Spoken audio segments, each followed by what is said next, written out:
Bonjour et bienvenue dans Perspectives croisées, le podcast qui explore les idées qui changent notre façon de voir le monde.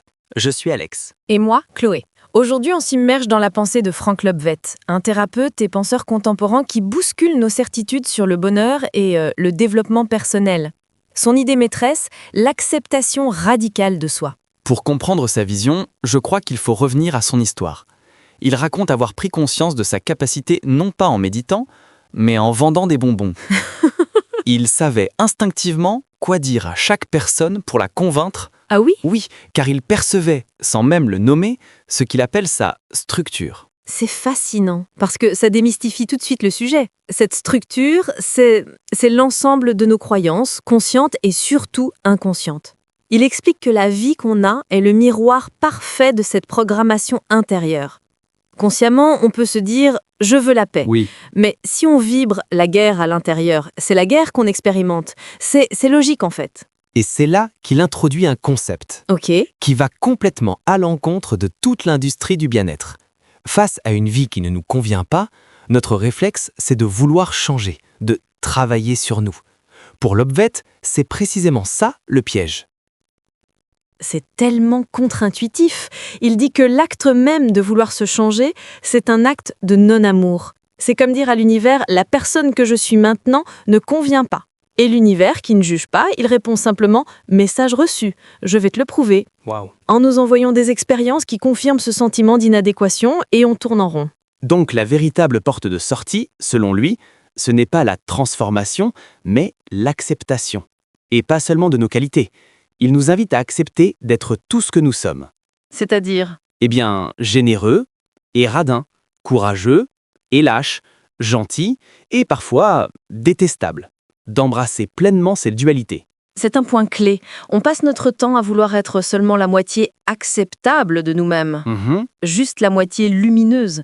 Et Lobvet dit que notre ombre, tout ce qu'on refuse de voir, se projette alors à l'extérieur. D'accord. Et ça se matérialise dans notre vie sous forme de problèmes, de conflits. En l'accueillant en nous, on l'empêche nous diriger depuis l'extérieur. Il utilise une métaphore magnifique pour ça, celle du chat de l'aiguille. On nous a appris qu'il fallait devenir, grand, pur, parfait pour trouver notre étincelle divine. Lui, il inverse la proposition. Il dit en gros, acceptez d'être infiniment petit, d'être cet humain banal et médiocre que vous êtes. C'est en passant par cette toute petite porte de l'humilité que vous trouverez la merveille que vous êtes.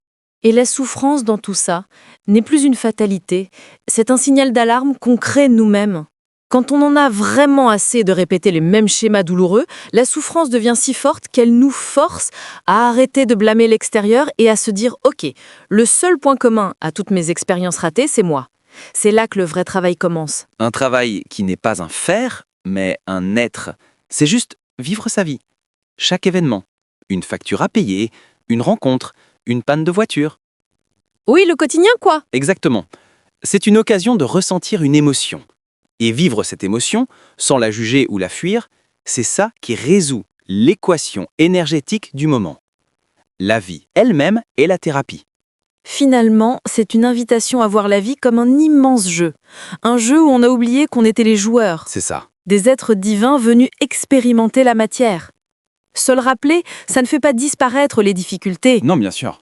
Mais ça y injecte une dose de légèreté et de joie. On arrête de subir, on recommence à jouer.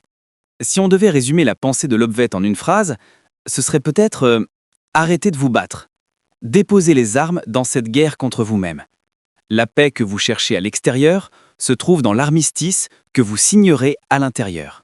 C'est un chemin qui demande du courage. Oh oui. Le courage de regarder ce qu'on est vraiment, sans phare. Mais la promesse est immense. La liberté d'être simplement, pleinement soi. Et maintenant, voici une question sur laquelle nous aimerions vous laisser réfléchir. Quelle est la chose que vous essayez le plus de changer en vous ? Et que se passerait-il si, pour une seule journée, vous décidiez simplement de l'accepter pleinement ?